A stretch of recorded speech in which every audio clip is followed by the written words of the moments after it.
My name is Monique Wells.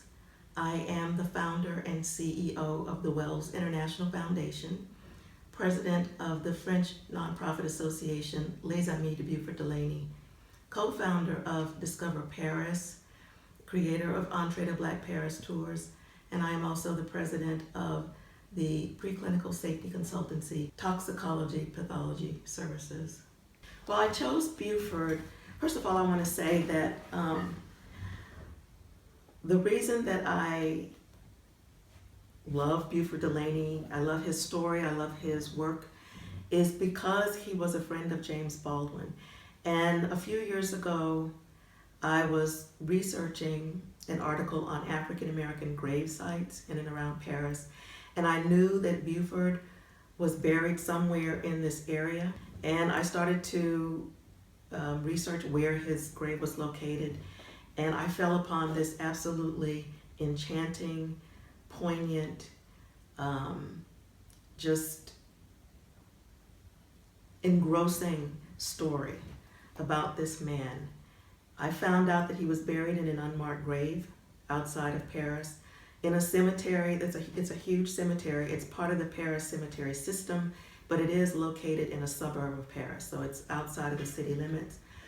I went there just to take a photograph of the grave because I was including the photographs of all the grave sites, and I learned that his grave was not marked, and he was in a pauper's division in this cemetery, and it was very difficult even to determine exactly which space he was in because that particular division was overrun with weeds.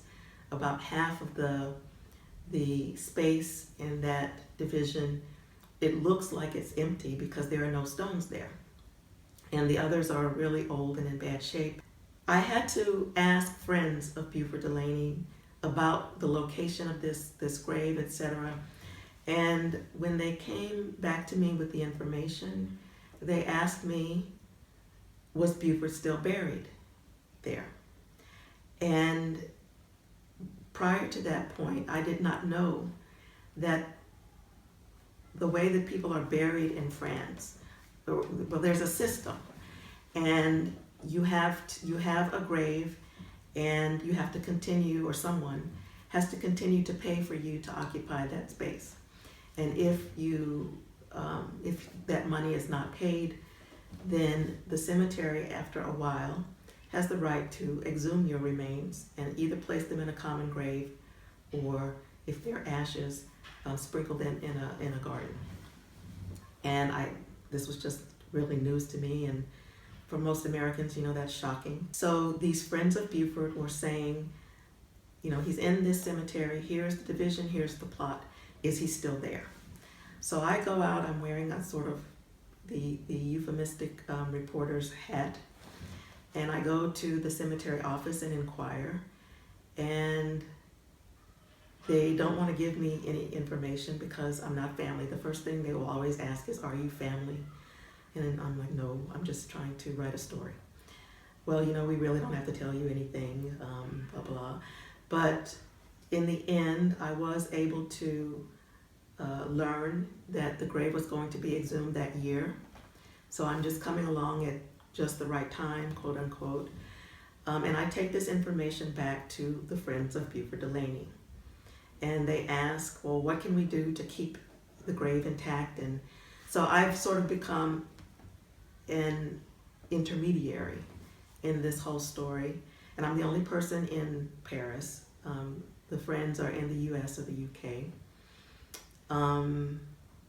And so I am able to ascertain that the cost of keeping the grave intact, it was going to be less than 300 euros. I did mention that Beauford was a painter and that the French government owns his work. And that got their attention.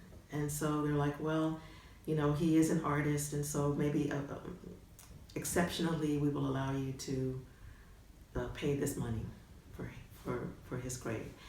And so the friends of Beauford Delaney sent me that money, and I paid it. And it was always made clear to me, you have no rights, you're not family, blah, blah, blah.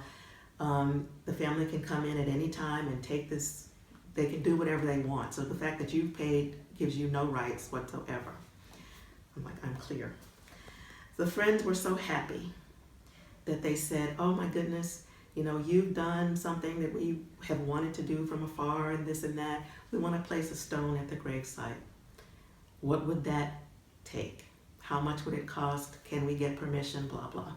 By then, I have heard all of these friends' stories about Beaufort, and knowing already how much he influenced James Baldwin, and how Baldwin in turn, when Beaufort came to Paris, sort of acted as Beaufort's mentor.